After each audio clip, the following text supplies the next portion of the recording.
श्री कुम्भनदास जी महाराज, हमारे गोवर्धन में श्री कुम्भनदास जी विराजते। कुम्भनदास जी का स्वरूप था, बहुत अच्छा गाते थे।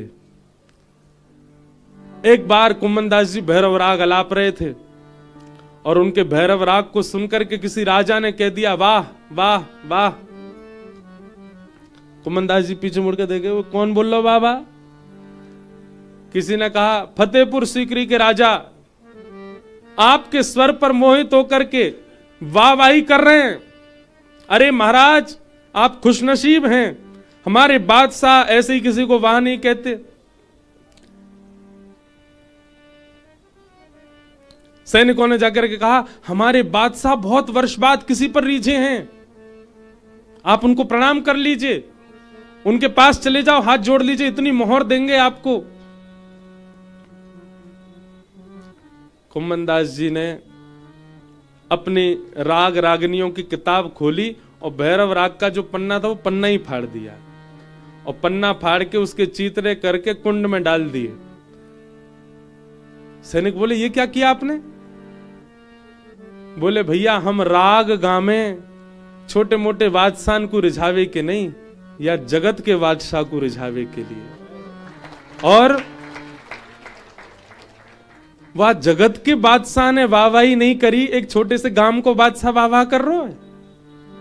अब ये राग हमारो झूठो है गयो, क्योंकि एक छोटे राजा ने वाह कर दी। अब ये राग ठाकुर जी की सेवा में नहीं जाएगा, या हमारे फाड़ के ही फेंक दियो।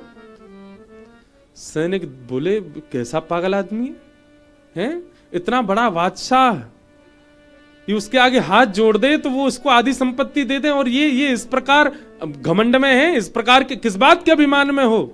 बोला, हम इस बात के अभिमान में कि हम गिरधर के हो, गिरधर हमारो है, या बात के अभिमान में। कुम्भनदास, हम आप सब लोग पता कैसे हैं? हम आप सब लोग कैसे हैं? जरा सा कोई श्रेष्ठ व्यक्ति आ जाए और वो श्रेष्ठ व्यक्ति को रिझाने के लिए अगर हमको तिलक मिटाना पड़े ना, मिटा देंगे हम लोग ऐसे हैं। जरा सा कोई बहुत पॉपुलर व्यक्ति आ जाए वृंदावन, और अगर उससे मिलने के लिए हमको कंठी उतारनी पड़े तो हम उतार के चले जाएंगे। हम ऐसे हैं, हम भक्ति का त्याग करने वाले, केवल आडंबर कर रहे हैं। पर कुम्भनदास जी बोले, सर कलम करनो मंजूर है, पर या के लिए नहीं गाऊंगा। ऐसे ही राजा हुए ओरछा के राजा मधुकर शाह, हरिराम व्यास जी के शिष्य। उनके साथ भी एक बार घटना हुई, वो तिलक लगाते थे रोज। एक बार जब दिल्ली बादशाह दरबार में पहुंचे तो उनको देख करके व्यंग करते हुए राजा ने कहा, कल के दरबार में यदि मैंने किसी के भी मुखमंडल पर संप्रदाय और जातिवाद और इस प्रकार के चिन्ह देखे तो मैं उसका सर धड़ से अलग कर दूंगा, चाहे वो मेरा कितना भी घनिष्ठ मित्र हो। मधुकर शाह समझ गए ये मेरे लिए कह रहे हैं।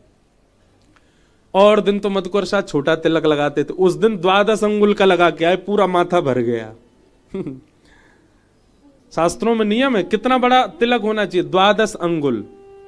ऐसे उंगलियां गिनो, 12 उंगलियों तक होना चाहिए। 12 नहीं तो 8 अंगुल, 8 अंगुल नहीं तो 4 अंगुल, 4 अंगुल नहीं तो 2 अंगुल, 2 अंगुल नहीं तो 1 अंगुल। मधुकर शाह जी ने उस दिन 12 अंगुल का तिलक, यहां तक तिलक लगाया। और जैसे ही सभा में पहुंचे, राजा अपनी तलवार निकालने लगा और सामने धरते हुए बोला, आप मेरे बहुत अच्छे मित्र हैं, मैं आपको मौका दे रहा हूं, जाके अपना मुंह धो के आइए। मैंने कल मना किया था कोई तिलक लगा करके नहीं आएगा। मधुकर शाह जी बोले, राजन एक बात हमारी सुन लो, जब तक ये तिलक मेरे माथे पर है ना, इस पृथ्वी में किसी माई के लाल की हिम्मत नहीं कि मेरा सर धड़ से अलग कर दे। क्यों? मेरी योग्यता नहीं है, मेरी क्षमता नहीं है। तिलक यदि मेरे माथे पर विराजमान है तो मेरा सर धड़ से अलग कर ही नहीं पाओगे। हां, वो बात अलग है कि कभी मेरे माथे पर तिलक ना हो तो तुम मेरा सर धड़ से अलग कर सकते हो। उनकी गर्जना सुनकर के पूरी सभा हिल गई। भैया, भक्ति एज ग्रांटेड मत लो, भक्ति सौभाग्य है। कंठी सौभाग्य है, तिलक सौभाग्य है, धोती पहनना सौभाग्य है, शिखा रखना सौभाग्य है, एकादशी व्रत करना सौभाग्य है। उसको सौभाग्य के जिस प्रकार, ताली मत बजा, सुन लो, वो पता हो बहुत बढ़िया सुन रहे हो सब। जिस प्रकार अपने जीवन में मिलने वाली उपलब्धियां टांग करके चलते हैं हम सब जगह। हमने इतनी गाड़ियों पर देखा विधायक लिखा रहता पीछे, कईयों के पूर्व विधायक, और पूर्व विधायक भी वो थे 1942 में।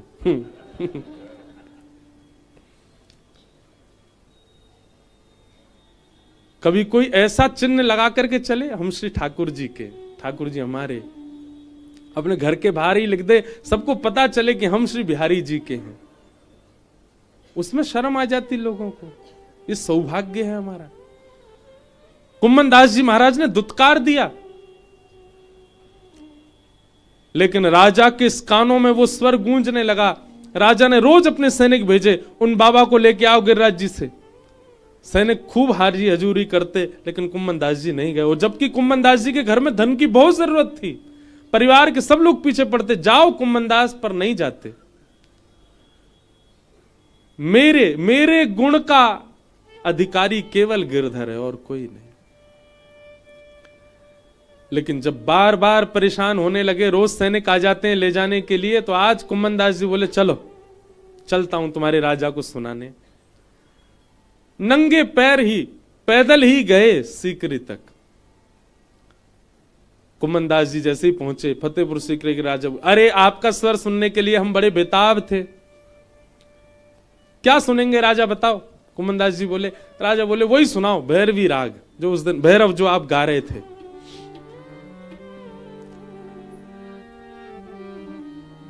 कुम्मन दास जी बोले, पक्का ना, केवल राग भैरव सुनना है ना, शब्द मेरे कुछ भी हो सकते हैं ना? बोले हाँ, शब्द आप कुछ भी गाओ, हमको तो राग सुनना है।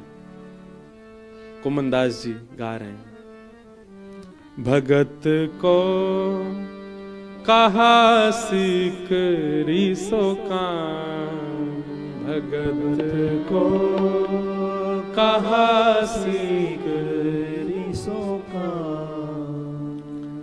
आवत जात पन्हैया टूटी, आवत जात पन्हैया टूटी। पन्हैया का मतलब जानते हैं? चप्पल को कहते हैं। आवत जात पन्हैया टूटी, आवत जात पन्हैया टूटी, बिसर गयो हरि नाम, बिसर गयो हरि नाम, भगत को कहा सीकरी सो काम, भगत को कहा सीकरी। कुम्मन दास जी कह रहे हैं, आज तेरे द्वार पे आवे के काजे मेरी पन्हैया टूट गई, पामन में छाले पड़ गए, हर समय जो हरिनाम बनो रहे तो वो भूल गए। आज मैं दर्द में मेरो मन लग गो, मेरे पाम में छाले पड़ गए, वहीं मेरो मन चलोगो। और आज जैसा काला दिन मेरे जीवन में कभी नहीं था। क्यों?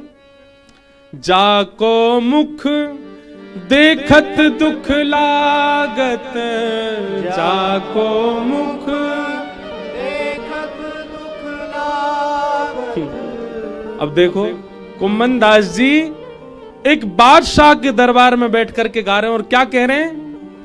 बोले जिसका मुख मुझे एक आंख नहीं सुहाता, जाको मुख देखत दुख लागत, जाको मुख देखत दुख लागत, ताको करण पड़ी प्रणाम, ताको करण पड़ी प्रणाम। कुंभन दास लाल गिरिधर बिना, कुंभन दास और ना को से काम, और ना को से काम, भक्त को का कहाँ सीख रीसों का, भगत को कहाँ सीख रीसों का। राजा को स्वर तो मिल गया मनपसंद, पर शब्द इतने खतरनाक। अपनी लाज बचाने के लिए बादशाह बोला, वाह वाह वाह वाह, क्या गाया क्या गाया, कितना अच्छा गाया, मांग लीजिए क्या चाहिए आपको। आप कहें तो मैं अपनी आधी संपत्ति दे दूं, आप कहें तो मैं सोने के बढ़िया रथ बनवा करके आपको दान कर दूं, आप कहें तो मैं ऐसा भवन बनवा दूं, आदि आदि सब कहने लगा। आप मांग लीजिए, जो मांगेंगे सो दूंगा मैं आपको।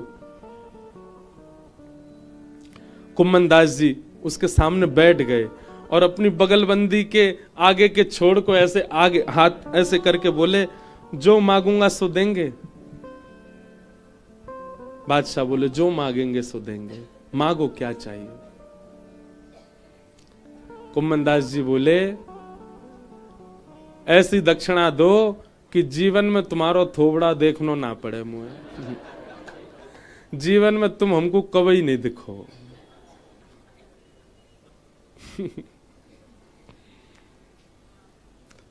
बादशाह का मुख लाल पड़ गया, निकालो इनको सभा से बाहर।